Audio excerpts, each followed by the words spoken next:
নমস্কার বন্ধুরা, কেমন আছেন সকলে? আশা করি সকলে খুব ভালো আছেন। গল্প কথায় আপনাদের সকলকে স্বাগত জানাই। আপনাদের সাথে আমি পূর্বাশা। আজ আবার এসেছি আপনাদের জন্য একটি নতুন গল্প নিয়ে। আজ আপনাদের যে গল্পটি শোনাবো সেই গল্পটির নাম হলো হানাবাড়ির রহস্য। গল্পটি লিখেছেন ষষ্ঠীপদ চট্টোপাধ্যায়। সকলে শুনতে থাকুন গল্পটি। আশা করি সকলের খুব ভালো লাগবে।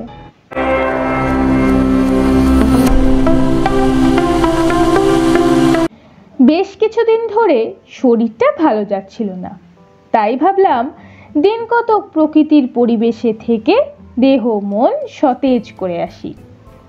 আর হঠাৎ করেই কোথাও যাবার কথা মনে হলে দেহঘর, গিরিডি ও শিমুলতলার কথাই মনে হয় আমার। এসব জায়গায় আমি এতবার গেছি যে ওখানকার সব আমার নখদর্পণে। গেলে মন মেজাজও ভালো হয়ে যায়, তাই চটপট ব্যাগ গুছিয়ে তৈরি হয়ে নিলাম। এমন সময় হঠাৎই অরুণোদয়, মানে অরুণ নামে আমারই এক বন্ধুর আবির্ভাব হলো। আমার গোছগাছ দেখে বলল, কি ব্যাপার, কোথায় যাচ্ছিস? হেসে বললাম, বিরক্তিকর একঘেয়েমি দূর করতে। তবে কিনা কোথায় যে যাব তা এখনো ঠিক হয়নি। সে কি, ওই হাওড়া স্টেশনে গিয়ে সিদ্ধান্ত একটা নিয়ে নেব। তার মানে রিজার্ভেশনও নেই? খুব একটা দূরের দিকে তো যাব না। মধ্যপুর, দেহঘর, শিমুলতলা, ব্যাস আর বলতে হবে না। ওই দেহঘর যাওয়ার ব্যাপারেই একটু আলোচনা করব বলে তোর কাছে এসেছিলাম। আমি ওকে বসতে বলে চায়ের ব্যবস্থা করলাম। তারপর বললাম, কি জানতে চাস বল। শুনেছি দেহঘরের কাছে কুন্ডা নামে একটা জায়গা আছে। আছে তো, কুণ্ডেশ্বরী দেবীর মহিমায় মহিমান্বিত সেই জায়গা। আমি দেহঘরে গেলে আগে বিলাসী টাউনে আমার বিহারি বন্ধু শঙ্কর জজরিয়ার বাড়িতেই থাকতাম। এখন আরো অধিক নির্জনতার প্রয়োজনে কুন্ডায় মহেশ পাণ্ডের ওখানেই থাকি। অরুণ বলল, তাহলে শোন, এই শীতে ভাবছি আমার পরিবারের সবাইকে নিয়ে দেহঘরে গিয়ে ওই কুন্ডাতেই থাকবো। এর ব্যবস্থা তোকেই করে দিতে হবে। মহেশদার 2-3টে ছোট ছোট বাড়ি আছে কুন্ডায়, তারই একটাতে করে দেব। অরুণ দারুণ উৎসাহিত হয়ে বলল, তাহলে একটু অপেক্ষা কর, আমি বাড়ি ভাড়া বাবদ কিছু টাকা নিয়ে এসে অগ্রিম তোর কাছে দিয়ে রাখি। তুই রেডি হয়ে নে, আমি এলুম বলে। ওর কথা শুনে বললাম, আমি যে দেওঘর যাব তারই তো কোনো ঠিক নেই। ধর দেওঘরে যদি না যাই, যেদিনও গিয়ে টাকাটা দিয়ে আসবি। তারপর একটু কি যেন ভেবে বলল, আচ্ছা এক কাজ করলে হয় না? কি কাজ? তুই যখন এখনো ঠিক করতে পারিসনি কোথায় যাবি, তখন অন্য কোথাও না গিয়ে দেহঘরই চল না। এই তালে তোর সঙ্গে গিয়ে আমিও ঘুরে আসি। জায়গাটা বেশ ভালোভাবে দেখে শুনে ঘুরে এলে পরে বাড়ির লোকেদের নিয়ে গেলে কোনো অসুবিধাই হবে না। তাছাড়া আমি গেলে আমার পছন্দ মতো একটা ঘরও ঠিক করে আসতে পারবো। ওর প্রস্তাব অবশ্যই গ্রহণযোগ্য। তাই বললাম, তবে তো খুবই ভালো হয়। একা যাচ্ছিলাম, দুজন হলে মন্দ হয় না। তাহলে আর দেরি না করে তাড়াতাড়ি চলে আয়। অরুণ মুহূর্ত মাত্র দেরি না করে চলে গেল এবং কিছুক্ষণের মধ্যেই ফিরে এলো তৈরি হয়ে। বললাম, চল। 2 বন্ধুতে চড়ে এলাম হাওড়া স্টেশনে। রাত 9:30টায় ট্রেন, জনতা এক্সপ্রেস। যাত্রীর ভিড় তেমন নেই বলে টিকিট কেটে ট্রেনে উঠে দুজনে মুখোমুখি 2টো ব্যাংক দখল করে নিলাম। হাওড়া স্টেশনে খাওয়া দাওয়ার পাট চুকিয়ে নিয়েছি, তাই ট্রেনের বাঙ্কে শুয়ে শুধু গল্পই করতে লাগলাম। স্টেশনে স্টেশনে গাড়ি থামলে চাও চলতে লাগলো বারে বারে। রাত 3টে নাগাদ ট্রেন এলো যোশীটিতে। আমাদের টিকিট বৈদ্যনাথ ধাম অবধি করাই ছিল, তাই জনতা এক্সপ্রেস থেকে নেবে বৈদ্যনাথ ধাম গাড়িতে মালপত্র রেখে গাড়ি না ছাড়া পর্যন্ত পায়চারি করতে লাগলাম। আমি যে সময়কার কথা বলছি সে সময় যোশীটির চা অত্যন্ত উপাদেয় ছিল। 10 পয়সা এক ভার চা পেটে পড়লে মন প্রাণ জুড়িয়ে যেত। বিশেষ করে শেষ রাতের আলো অন্ধকার এই স্টেশনে পায়চারি করতে করতে এই সুস্বাদু চা পানের যে কি অপরিসীম তৃপ্তি, তা যে না খেয়েছে সে কল্পনাও করতে পারবে না। যাই হোক, যথা সময়ে বৈদ্যনাথ ধামের ট্রেন ছাড়ল। তারপর ভোরের আলো ফুটে ওঠার সঙ্গে সঙ্গেই পৌঁছে দিল বৈদ্যনাথ ধামে। দেহগড়ে বৈদ্যনাথ ধাম। আমরা স্টেশন থেকে বেরিয়ে একটা সাইকেল রিক্সা নিয়ে সোজা চলে গেলাম কুন্ডাতে। কুন্ডার দূরত্ব আছে বালানন্দ ব্রহ্মচারী আশ্রম, নলাখা মন্দির ফেলে যেতে হয়। কুন্ডায় মাহেশ পান্ডেকে সবাই চেনে, তাই রিক্সাওয়ালাকে নাম বলতেই সে ঠিক বাড়ির দরজায় রিক্সা দাঁড় করালো। যাত্রী এসেছে শুনে মহেশ পান্ডে দরজা খুলেই অনেক দিন পর আমাকে দেখে আনন্দে উৎসাহিত হয়ে উঠল। বলল, আপনি? হ্যাঁ, হঠাৎই কোনো চিঠিপত্র না দিয়েই চলে এলাম। বেশ করেছেন, এবার তো অনেক দিন পরে এলেন। যাক, যে ঘরে আপনি বারবার এসে থাকেন সেই ঘরেই ঢুকুন। আমরা মালপত্র নিয়ে দোতলার একটা ছোট্ট ঘরে ঢুকলাম। অরুণের সঙ্গেও পরিচয় করিয়ে দিলাম মহেশের। বললাম, এ আমার দীর্ঘদিনের বন্ধু, হঠাৎই চলে এলো। ওর খুব ইচ্ছে এই শীতে মরশুমেতে সপরিবারে মাসখানেক এসে থাকবে। তা কুন্ডাতে তোমার আশ্রয়ের চেয়ে নিরাপদ আশ্রয় আর কোথায় বা পাবেও। তাছাড়া এখানকার জল অত্যন্ত ভালো, চারিদিকে পাহাড় জঙ্গল খোলামেলা। মহেশ বলল, কোনো চিন্তা নেই, উনি যে কদিন থাকবেন এখানে সে কদিন ওকে একটা সাইকেলের ব্যবস্থা করে দেব। ইচ্ছা মতো দেওঘরে গিয়ে দোকান বাজার করে আনতে পারবেন। অরুণ বলল, খুব ভালো হয় তাহলে। আমি প্রথম দেওঘরে আসছি, এই পথটুকু আসতেই এখানকার প্রকৃতি দেখে যে আনন্দ পেয়েছি তাতে মন আমার ভরে গেছে। হাতে একটু সময় পেলে আমিও মাঝে মাঝে চলে আসবো এখানে। যাই হোক, আমরা ঘরে মালপত্র রাখলে মহেশের বউ আমাদের ঘর ঝাড়পোঁছ করে বিছানাপত্র পেতে দিয়ে গেল। এখানে কাঠের জালে বা কেরোসিন স্টোভে দুইয়েতেই রান্না করা যায়। মহেশ সঙ্গে সঙ্গে কেরোসিন স্টোভ কেরোসিন সবেরই ব্যবস্থা করে দিল।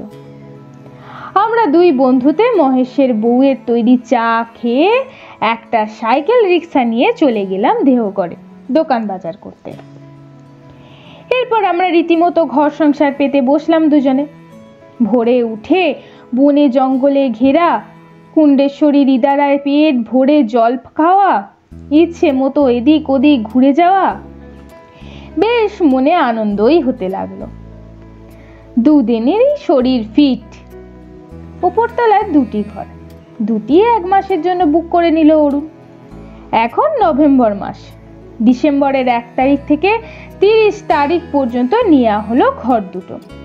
ভাড়াও বেশি নয়, 1 মাসের জন্য দুটি ঘরের ভাড়া 80 টাকা। ঘর নিয়েই বাড়িতে একটা চিঠিও লিখে দিল অরুণ। আমার বন্ধুদের মধ্যে অরুণরা বেশ অবস্থাপন্ন লোক। বাপের একমাত্র ছেলে, বিয়ে করেছে, একটি 4-5 বছরের ছেলেও আছে। অরুণও ভালো মাইনের চাকরি করে কলকাতায়। এই জায়গাটা ওর এমনই মনে ধরে গেল যে ও ঠিক করলো এই কুন্ডাতেই কোথাও 1-2 কাঠার জায়গা কিনে ছোট্ট একটা বাড়ি করবে। বাড়ি দেখাশোনার জন্য মহেশ পান্ডে তো আছেই, আর তেমন এক স্বাস্থ্যকর স্থানে নিজেদের একটা বাড়ি থাকলে যখন তখন হুট করেই চলে আসতে পারবে। বিশেষ করে জায়গাটা যখন বাংলা থেকে খুব একটা দূরে নয়।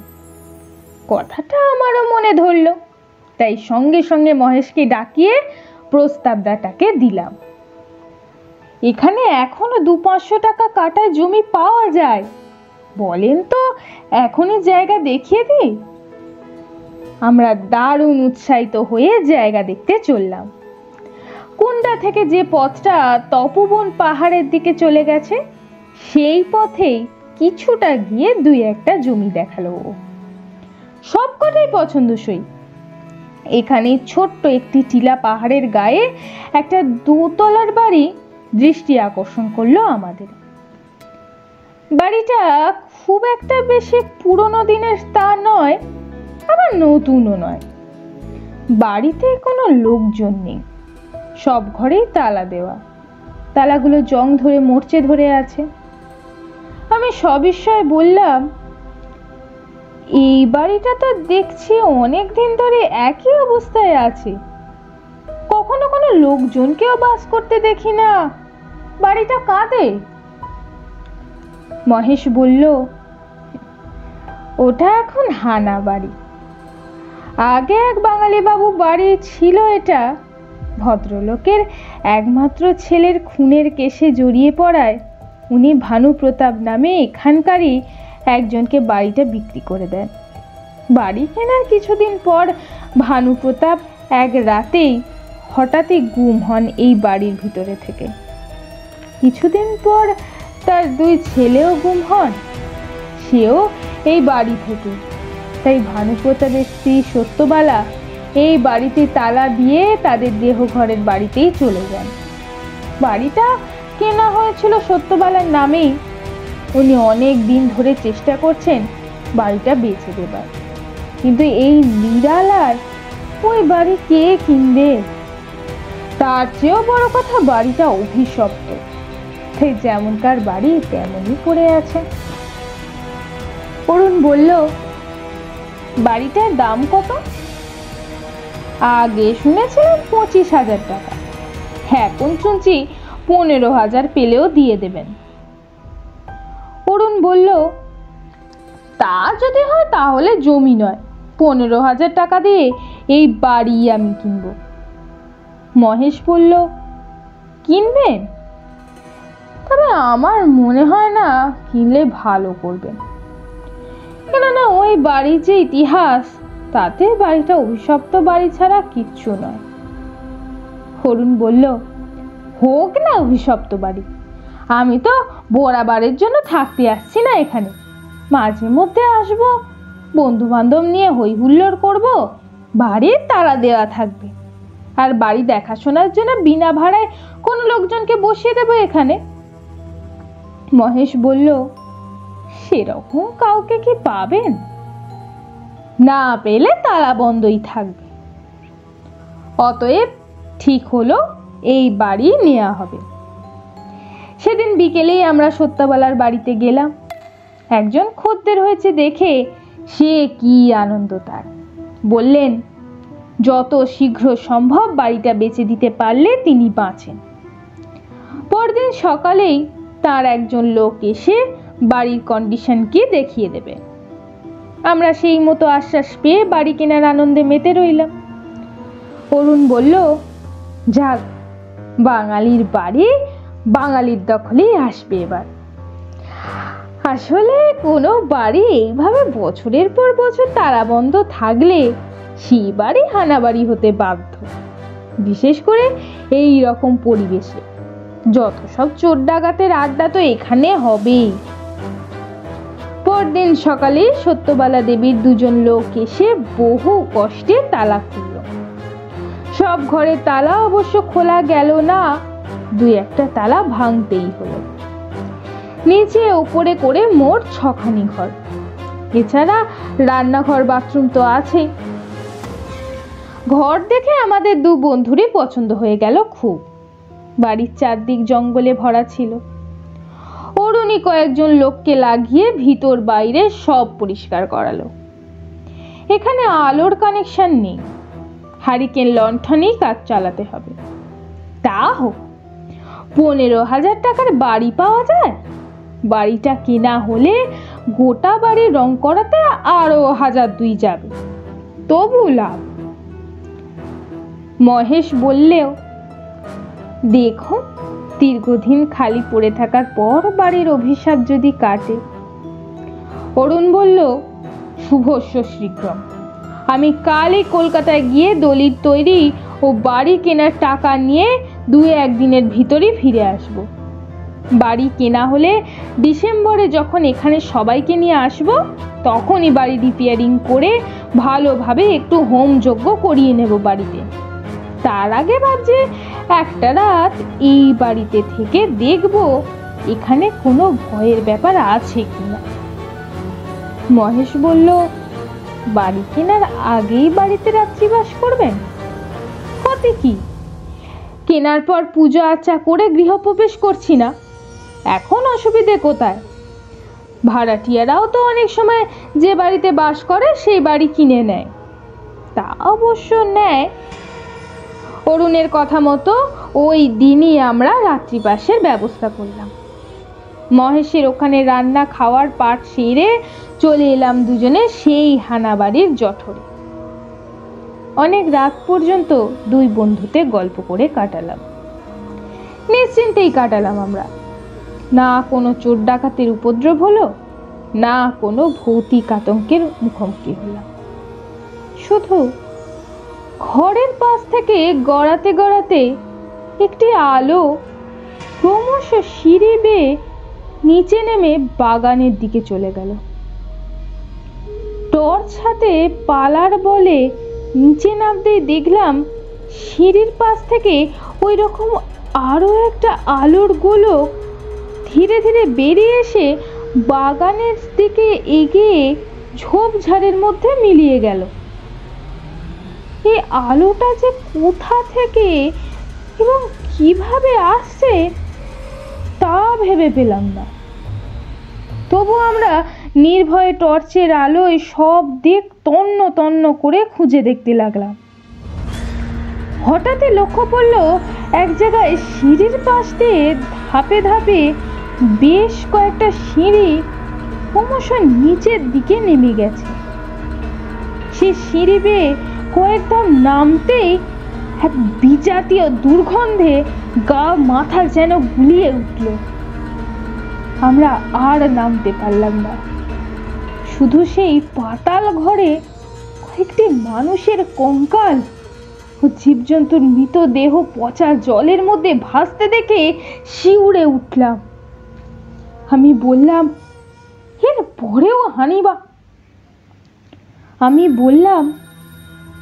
পরেও এই হানা বাড়িটা তুই কিনবি? অরুণ বলল, অবশ্যই।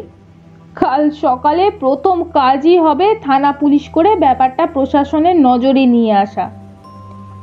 তার কারণ বাড়িটা বাঙালি বাড়ি যদি হয়, তাহলে ওই বাড়ির নিচে যে সুড়ঙ্গ বা পাতাল ঘর সেটা কোন আমলে তৈরি? বাঙালি বাবুর ছেলে কাকে খুন করেছিলেন যে খুনের কেসে জড়ালেন? ভানুপ্রতাপ ওই বাড়ি যখন কিনলেন তখন কি পাতাল ঘরের ওই সুড়ঙ্গ না দেখে কিনেছিলেন, নাকি উনি কোনো খারাপ কাজ করার জন্য তৈরি করেছিলেন ওই পাতাল ঘর? ভানুপ্রতাপকে খুন করে যদি ওই পাতাল ঘরে ঢুকিয়ে দেয়া হয়ে থাকে, তবে তার ছেলেরা জানতে পারলো না কেন? তারপর ওর 2 ছেলেই গুম হয়ে গেল কোথায়? এবং সেই সব খুনের নেপথ্যে নায়ক কে? বর্তমানে এই বাড়ির যা অবস্থা, তাতে মনে হয় এই পাতাল ঘরের সঙ্গে অন্য কোনো গোপন সুড়ঙ্গের নিশ্চিত যোগাযোগ আছে, যাতে সহজেই দুষ্কৃতীরা এর মধ্যে ঢুকতে বেরোতে পারে এবং সেই ভিতরে যে জমা জল তা বাইরে থেকেই আসে। অরুণের কথাটা বুঝে দেখবার মতো।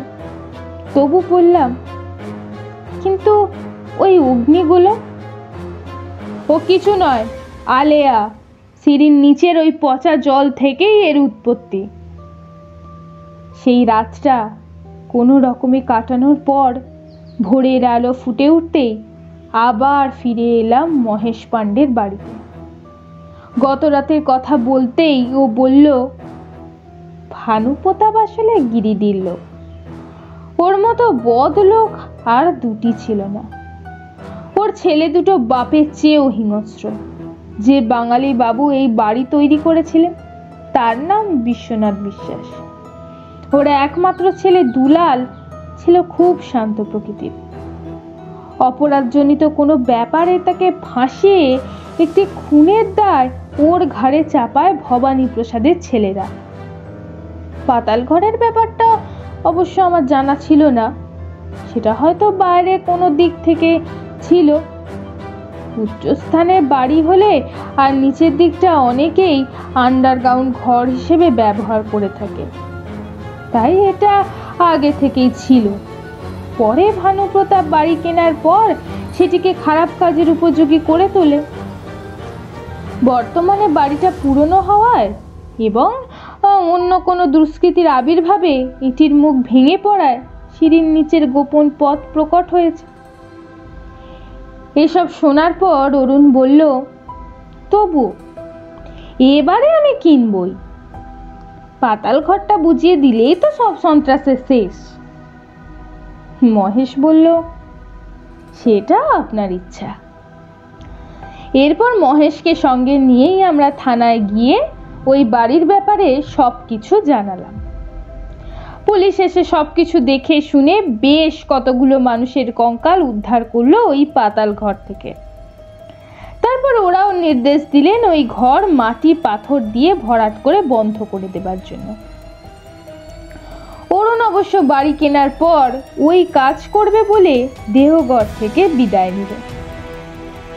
সে যে গেল, অরুণ আর ফিরে এলো না। একদিন দুদিন করে এক সপ্তাহ কেটে গেলে আমি ধরেই নিলাম ও আর আসবে না। এদিকে সত্যবালা ঘন ঘন লোক পাঠান। ও যে কেন এবং কি কারণে এলো না তা ভেবে পেলাম না। বাড়িটাও কিনবেই না ধরে নিয়ে আমিও চলে এলাম এক সময়। এরপর অরুণের সঙ্গে দেখা করে যা শুনলাম তা এইরকম। অরুণ বলল, আমি তো কলকাতায় ফিরবো বলে যশিরিতে এসে ট্রেনের জন্য অপেক্ষা করছি। এমন সময় চাপ দাড়ির এক যুবক আমার সঙ্গে দেখা করে বলল, আপনি কি খুন্ডায় ওই বাড়িটি কিনতে চান? বললাম, হ্যাঁ। আপনার পরিচয়? যুবক বলল, আমার নাম দুলাল বিশ্বাস। ওই বাড়ি আগে আমাদেরই ছিল। আমি প্রায় নানা রকম অসুখে ভুগতাম বলে আমার বাবা ওই বাড়ি তৈরি করে বছরের বেশিরভাগ সময় এখানে কাটাতেন।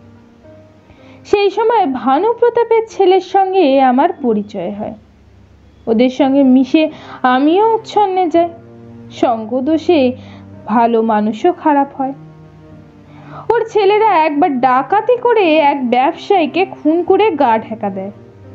এদিকে ভানুপ্রতাপ ঘটনাটি এমন ভাবে সাজায় যে খুনের দায়টা আমার ঘাড়েই এসে পড়ে।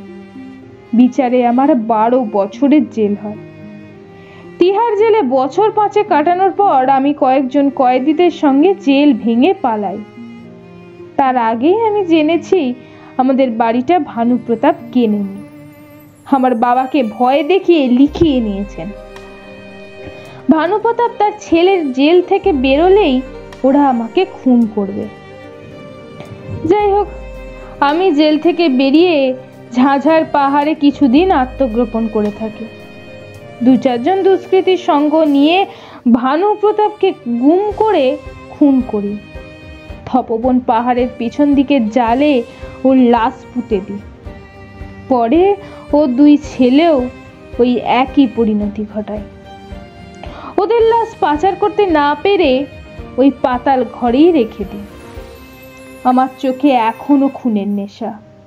শুধু ওরা নয়, আমাকে ফাঁসাবার জন্য যারা যারা ওদের সাহায্য করেছিল তাদেরও বেশ কয়েকজনকে আমি খুন করে ওই পাতাল ঘরে পচাতে দিয়েছি।